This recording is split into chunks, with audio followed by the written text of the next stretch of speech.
உள்ளாட்சி தேர்தல் தேதி அறிவிக்கப்பட்டவுடன் அதிமுக வேட்பாளர் பட்டியல் வெளியானது எப்படி என்பது குறித்து அந்த கட்சியின் செய்தி தொடர்பாளர் பண்ருட்டி ராமச்சந்திரன் விளக்கம் அளித்துள்ளார். தந்தி டிவியின் கேள்விக்கு பதில் நிகழ்ச்சியில் தலைமை செய்தி ஆசிரியர் ரங்கராஜ் பாண்டே கேட்ட கேள்விகளுக்கு அவர் அளித்த பதிலை இப்போது பார்க்கலாம்.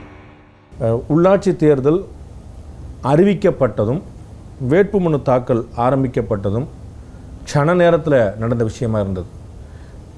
இது பல்வேறு சந்தேகங்களை தேர்தல் ஆணையத்தின் மீதும் ஆளுங்கட்சி மீதும் ஏற்படுத்துது. இதில் இன்னமும் நிதானமான போக்கும் இன்னமும் போதிய கால அவகாசம் கொடுத்துருக்கணும் அப்படின்னு சொன்னால் மறுப்பீங்களா? அதாவது கால அவகாசம் கொடுத்துருக்கலாம், அதனால் ஒன்றும் தப்பில்லை.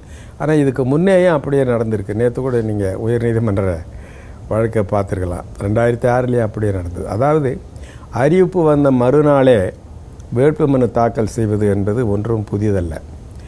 பொதுவாக அரசியல் கட்சிகள் உள்ளாட்சி மன்ற தேர்தல்கள் என்கின்ற பொழுது தங்களை தயார்படுத்திக் கொள்ள வேண்டியது கடமை, முன்னாலேயே தயார்படுத்திக் கொள்ள வேண்டியது. எதிர்கட்சிகள் தயார்படுத்தி கொள்ளாத காரணத்தினால அவங்க என்ன சொல்கிறாங்க, இது திடீர்னு வச்சுட்டீங்க